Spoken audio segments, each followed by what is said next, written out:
Something beautiful is on its way to you. This is the experience of a lifetime, my dear friend. You want to give yourself this at all costs to your ego, your pride, and your fears. Love, it's everywhere. It's beautiful. It lives within. It doesn't need to be created. It is already there for you. We've hiked down 3 canyons, and here we are. Let's shoot it, baby. I feel the funky chicken, the funky Messiah. Yes!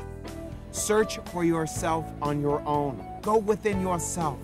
Find it within your breath, within your very spirit. Mrs. Nixon is done. Now I want to do a little magic trick. A spiritual path brings us to a place in our life where we discover the diamond and we learn how to pull it out of the mud. It's all very interesting.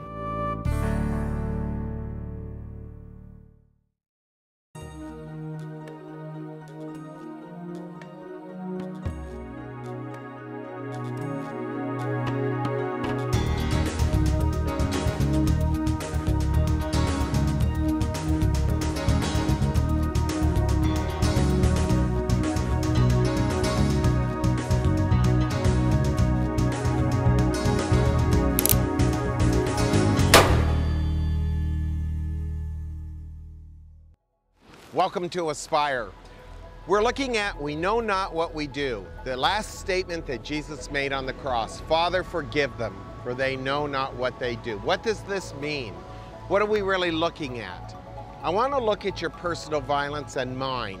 I want us to realize inside of ourselves what violence is. And you would be very surprised as to what causes our violence.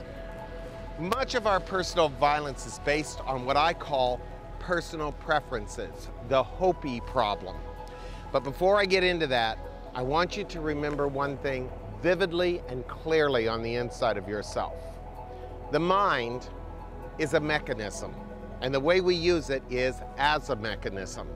The mind creates all the evidence that is needed and necessary for any of us to come to the conclusions we need to come to that support what it is we believe we want. This starts from our patriotism, to our religious background, to the idea of love and vanity and pride and all the other things that we believe in.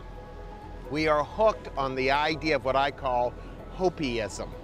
And hope is not faith. And I want to talk about the difference in all of that and how it becomes a personal violence. So how does my hope and my manufacturing of all the evidence I need to make me believe that certain people are good and certain people are bad, certain people are wrong and certain people are right? Where do I get that kind of information? What is that?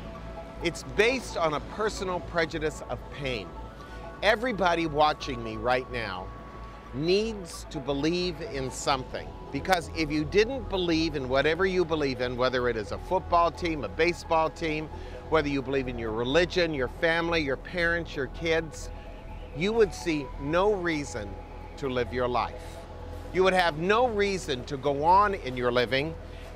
So you create, with the ego, all the evidence that you need to like certain people and dislike other people. And with this like and dislike stuff that we get involved in, we miss who we are and the reality of a given moment. Reality doesn't mean much to us. What means a lot to us is our perception is our reality.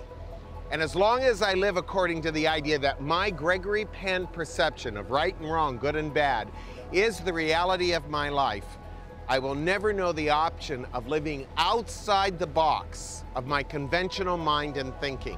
I'll never know consciousness. Consciousness is there. It lives all around us in life and in nature. But I can't enter into consciousness when I am thinking in terms of rational hate and rational liking or disliking. There's a wonderful story here. I have a wonderful story about a little boy.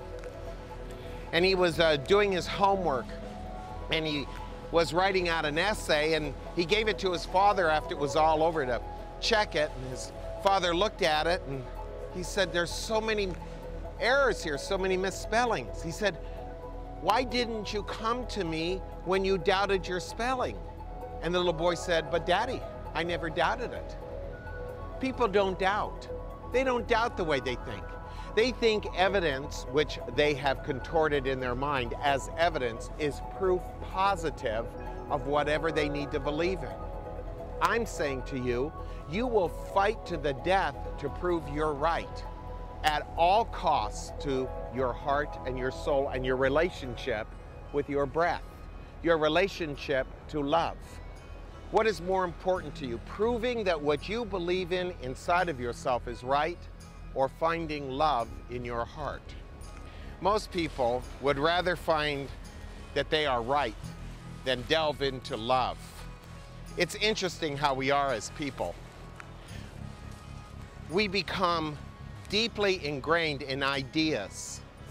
Ideas are more important to us than anything. Gratification is more important to us than anything. Buddha always talked about the whole idea that it was desire that created our suffering.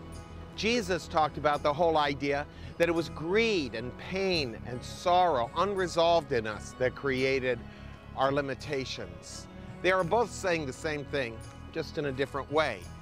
What I'd like to suggest to you possibly is, why would you go and try to make your mind stronger when it lives in the hopeism of its own fears and not want the reality of what's going on inside you?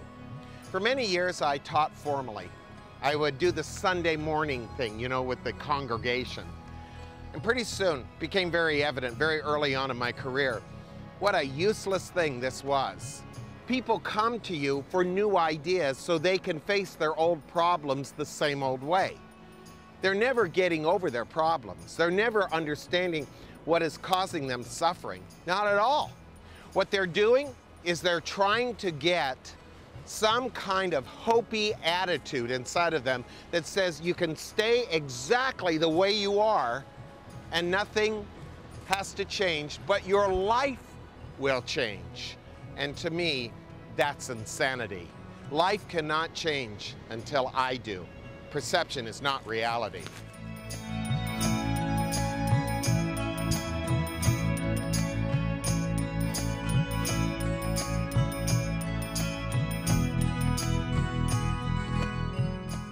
So I want you to remember something. The people that crucified Jesus knew exactly what they were doing. They knew without any doubt whatsoever that what they were doing was absolutely right. Now, I'm not using that as a biblical support for my discourse here, but I just want you to see how in history people have always known that they were right and have done heinous things, absolutely heinously violent, because they knew. If you look up the word belief in Webster's dictionary, it means a conviction that is never questioned, an absolute opinion that is not questioned. Now that's pretty ugly. I can have opinions about anything. You go to church, what are they looking for? The true believers. And what is a true believer to do? Just like this. Watch what I'm saying over and over and over. You will believe, you will believe, you will believe, you will believe. Over and over. You're hypnotized.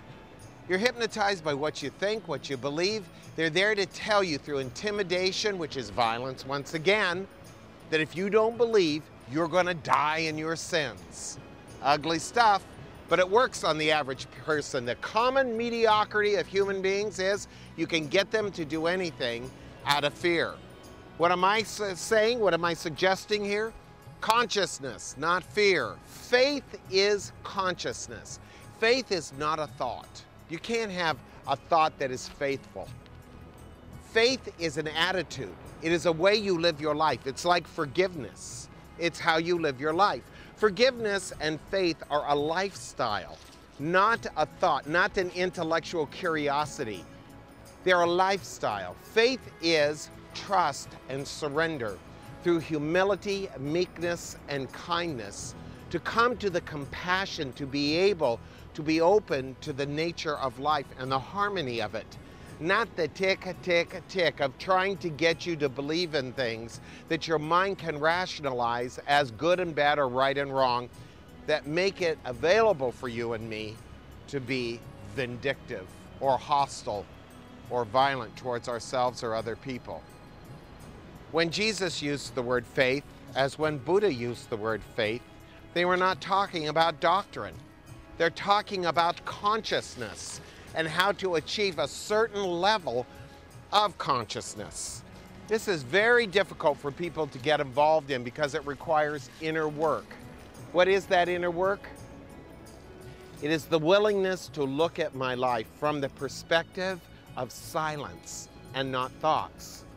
If you have to have thoughts to convince you, idea and logic to persuade you, if the motivation is that you don't want to die, or when you do die, something better is going to happen to you, if there's any motivation at all for any thought, it is a violent one, because always you're in contrast or conflict with life itself. Life is not conflicting. Life is a harmony. It plays in and out of many elements. Only through meditation do you achieve a sense of the other shore inside of you. And that other shore is real. It is the other shore where you exist, not as an idea, not as a concept. And there's no hoping for things to change.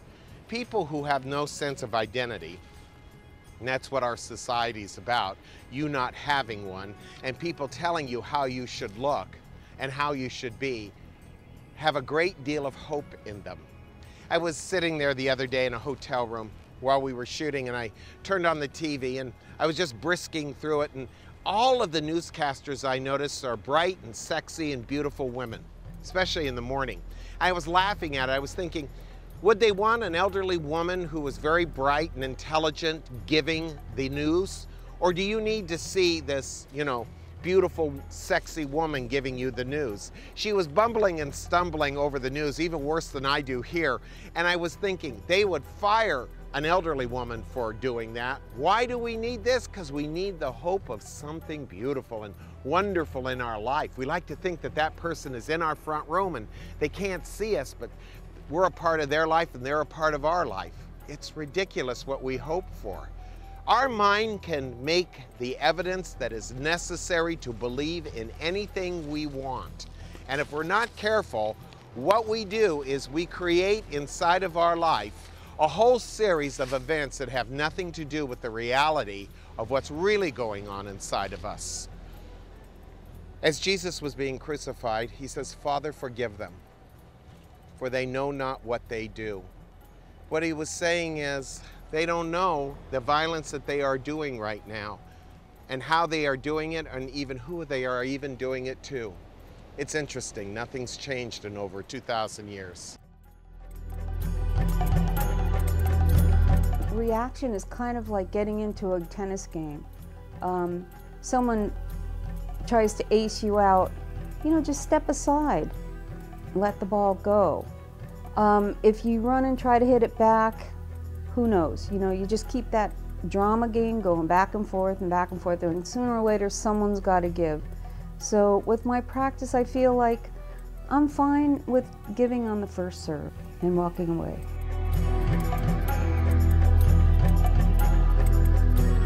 People ask, what are they going to get if they meditate?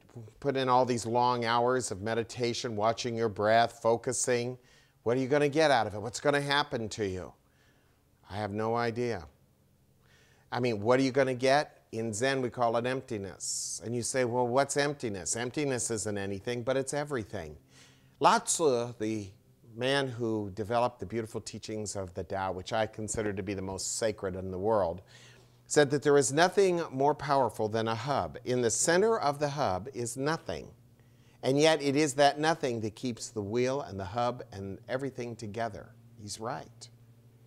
Nothingness, no thingness. When there is no thingness, you have fallen into the meaning of your life. And once you have fallen into the meaning of your life, then your life can live you.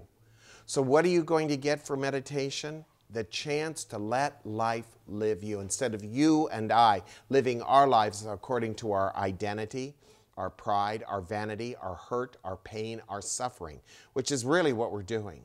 If you look at your life, and you're really honest, you're just running from your pain 24/7. Your dreams, your rest, your life, your work, your marriage, your children, it's all about running from your pain. What will you get for meditation? The chance to experience your life without the need from running from the pain. Maybe to going into the core of your life and finding that the power of life is in no thing. The beauty of life is in no thing. And having the appreciation to fall into love with life by becoming no thing. This is really a magnificent place to be in our living.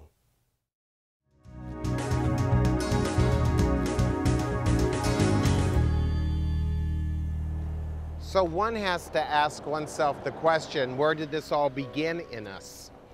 It began when we were little, and we started realizing there was pleasure and pain, and we started living for the pleasure over the pain. And then as we started to grow up, and we found out that pain could be pleasure and pleasure could be pain, we really started getting convoluted. From there, we started developing an ego, where we started to believe that whatever the ego conjured up, whatever facts it came to, whatever beliefs it had, whatever it could manufacture as evidence for what it is we hoped for, we went from there and could trust and believe in it.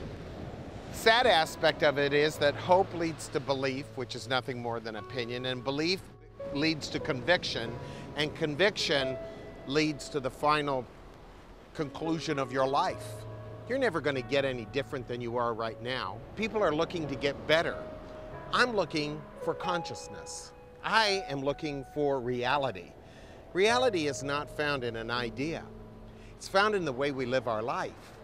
If we are playful and kind inside of ourselves, if we're willing to give up what we believe and hope for, all of a sudden there's this beauty that arises.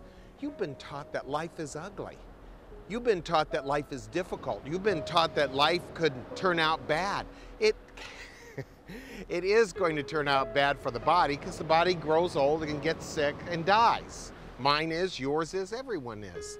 But what lives inside the body is timeless, immortal, and has no relationship to the decaying body that you see before you, even in me. As you begin to want to know love more than wanting what you think you know as love, you start to develop inside of yourself a willingness to go beyond the small mind and into the meaning of your life.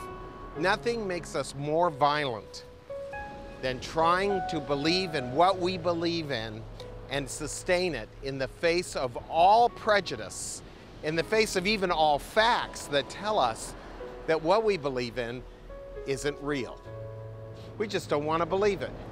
If you were born a certain religion, you're going to stay in that religion probably to the day you die. You'll never change. You might go to other churches, but inside you, that religion is there forever in your mind. How do you get over it? You're going to have to, what I call, abandon ship. That means I have to stop trying to change my thinking and start abandoning the mechanism of my mind.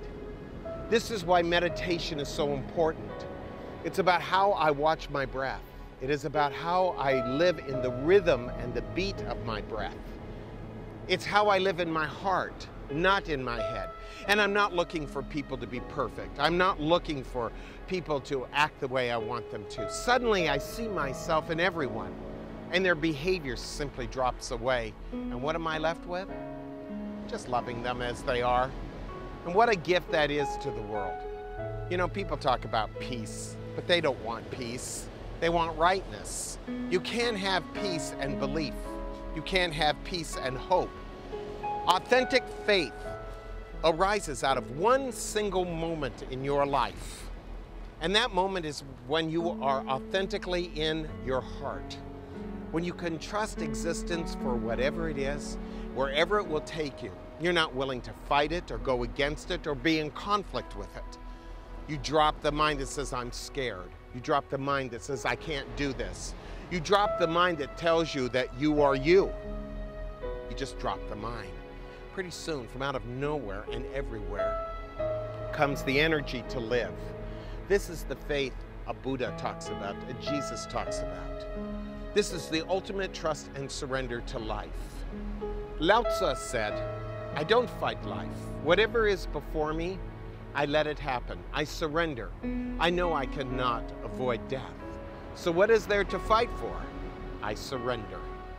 It's a beautiful statement. Jesus was saying the same thing in the Beatitudes. The first and most profound beatitude, blessed are the poor in spirit. Not many of us seek to be that way. We want to be strong and rich in our ideas, in our opinions, in our hopes. And for that we suffer grievously. We know not what we do. And we live in a deep violence towards ourselves and others when we're unwilling to find out who we are through silence and meditation. Everything that I touch has a meaning. Every person that I meet creates a divine rendezvous. And when you become aware of that, all of a sudden, the world becomes magical.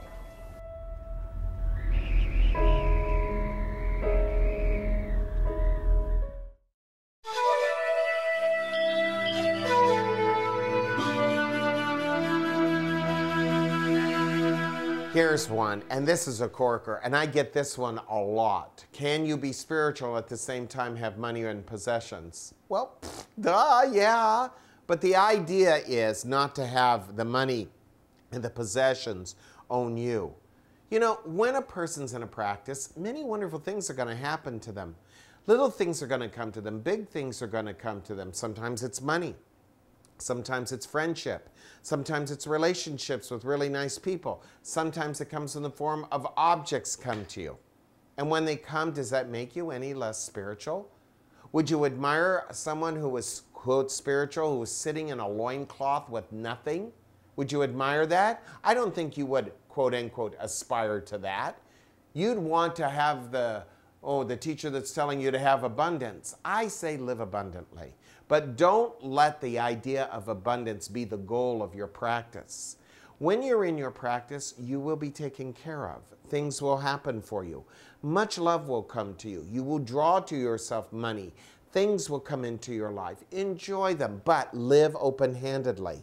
Let things come in, let things go. Let things come in, let things go. Live so open-handedly that you're ready for anything to come and go. Do not close your fist.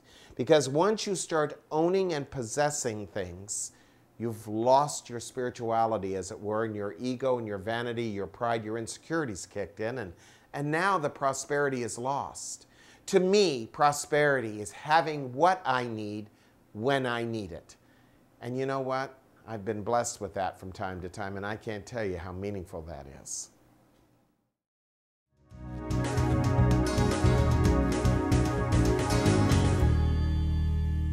Well, let's look at hope.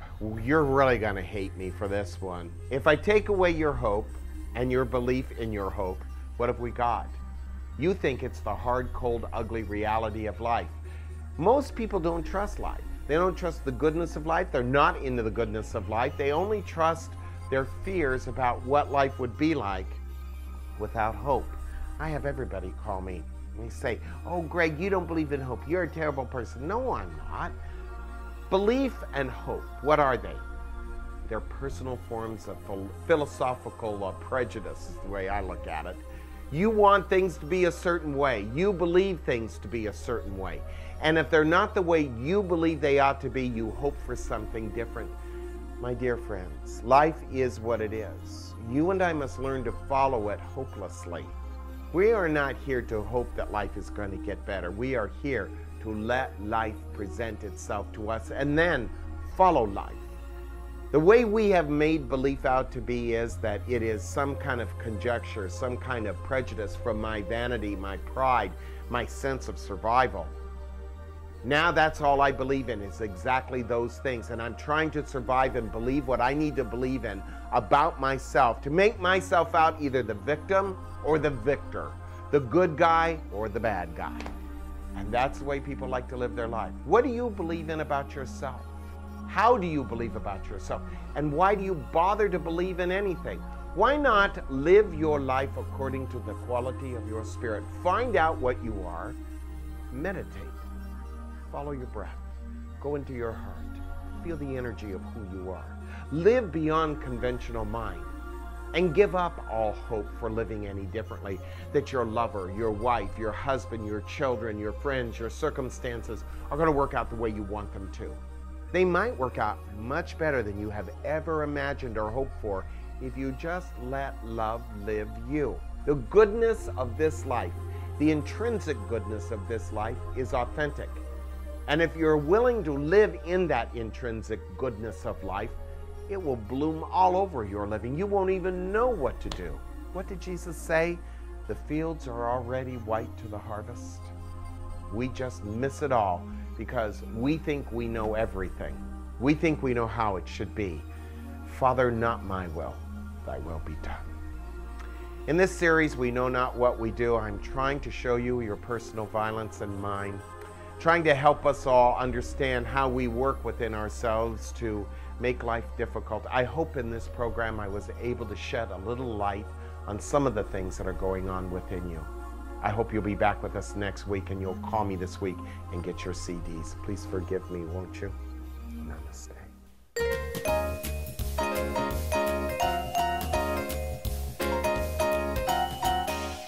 Master, if I don't have anything in my mind, what shall I do? Throw it out. But if I don't have anything, how can I throw it out? Well, then carry it out.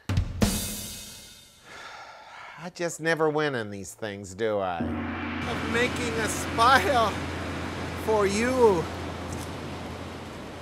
I'm getting all the crazy emails that I'm a heretic and lunatic, and all of it is probably true, but here I am for you. Get it? I rhymed it. That was amazing. Jot that down. Rhyming speed! Explain it to the public. We have a very skeleton-y crew here, Sketchy. and we have a very small budget, so we're we all can't. walking backwards. We're walking backwards. We almost kill each other. And he's trying to talk to you, so he can't really tell us. Watch out for those rocks. You will believe. You will believe. Sin. Oh, wait, I think I'm getting seasick. Here, take that. You come to me for a favor? Huh? You come to the Messiah for a favor? That's pretty good. Marlon Benpow from The Godfather, part 67 of Aspire. Surfing! Yeah, baby. Yeah, baby. Is there anyone out there still watching? Hey, wake up.